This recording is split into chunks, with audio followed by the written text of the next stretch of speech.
एक बार फिर एक नए टॉपिक और बीमारी का इलाज होम्योपैथिक के द्वारा क्या हो सकता है इस सिलसिले में आपके सामने हाजिर हुआ है चिर परिचित आपके वरिष्ठ होम्योपैथिक चिकित्सक डॉक्टर मुकुल भटनागर, देहरादून। टॉपिक ये है कि कुछ लोगों का गला हमेशा ख़राब रहता है और साथ में सुबह उठते हैं या दिन में भी गले को खखारते रहते हैं। वो गला बहुत जल्दी इफेक्टिव रहता है। लेरिंजाइटिस होती है, साउंड बॉक्स का ट्रबल होता है, फोनिया होता है, मतलब आवाज़ बैठ जाना और खांसी ज़्यादा रहना। और एक बात की स्टेज ये होती है जब डॉक्टर्स कहते हैं कि आपको अस्थमा हो गया और वो आपको डायलिटर्स वगैरह देते हैं और अस्थमा डिक्लेयर कर देते हैं, कुछ पंप्स दे देते हैं वो आपको। मगर होम्योपैथिक हमेशा एक बीमारी का कारण ढूंढती है। मैंने अपने एक्सपीरियंस में देखा कि 99.9% केसेस में ऐसे लोगों को किसी प्रकार की एक एलर्जी होती है और उसमें माइल्ड या मॉडरेट या क्रोनिक सिम्टम होते हैं। नाक की बीमारी, नाक का बाज बढ़ जाना, नाक के ग्लैंड बढ़ जाना, हड्डी टेढ़ी हो जाना, छींकों की बीमारी। ओके। और मोस्टली ऐसे लोगों के जो नाक के जो छेद होते हैं वो बंद हो जाते हैं क्योंकि मांस बढ़ चुका होता है उनका। अब जो खोखली जगह दिमाग में, ब्रेन में, जो साइनस जिनको बोलते हैं आप, उनमें वो रिफ्यूज भरा रहता है, वो नाक से निकल नहीं पाता या थोड़ा बहुत निकलता है। या तो नाक के वो रास्ते पार्शियली बंद हैं या पूरे बंद हैं या कुछ खुले हुए हैं, कुछ बंद हैं।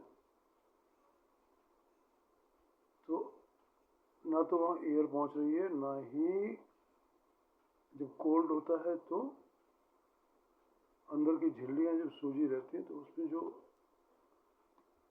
कफ या श्लेष्मा बनता है वो इकट्ठा रहता है, और क्योंकि वो निकल नहीं पाता इसलिए श्लेष्मिक झिल्ली में इन्फेक्शन रहता है और हमेशा नाक से तो निकल नहीं पाता है। ये इन खोखली जगहों में कहाँ जाता है, कहाँ ही तो जाएगा, ज़्यादा कहाँ है।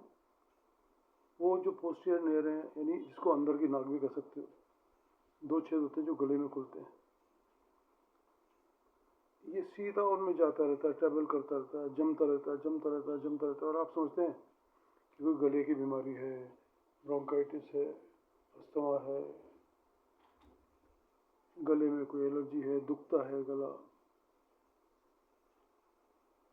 तो हमको ट्रीटमेंट क्या करना होता है? ट्रीटमेंट करना होता है नाक के ग्लैंड्स को चेक करके,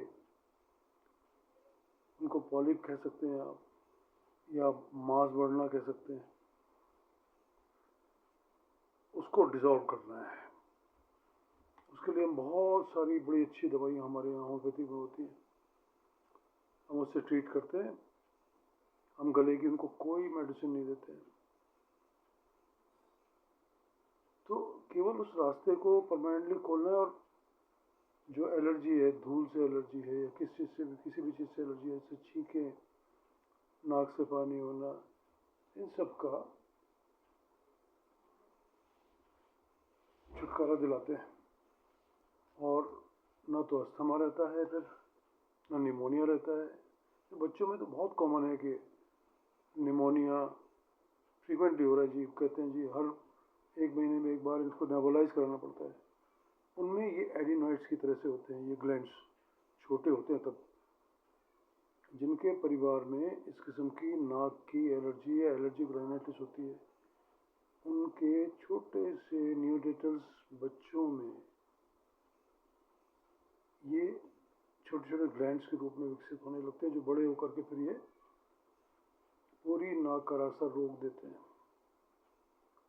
तो केवल हमें उस रास्ते को ठीक करना है और ग्लैंड्स को खोलना है, एलर्जी को मिटाना है, जो या तो जेनेटिकली ट्रांसफ़र होती है या इम्यून सिस्टम की कमी की वजह से डेवलप होती है।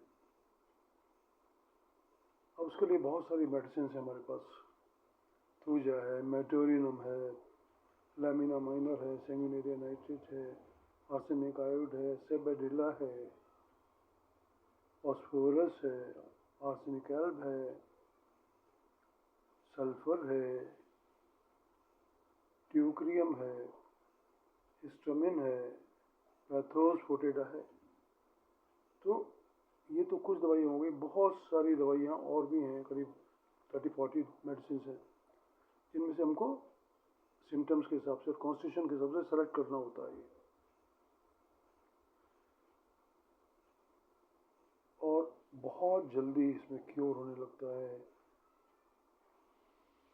तो इस तरह की जो छींकों की बीमारी या राइनाइटिस की बीमारी, इनको आप क्योर कराएं, गला स्वतः ही ठीक रहने लगेगा।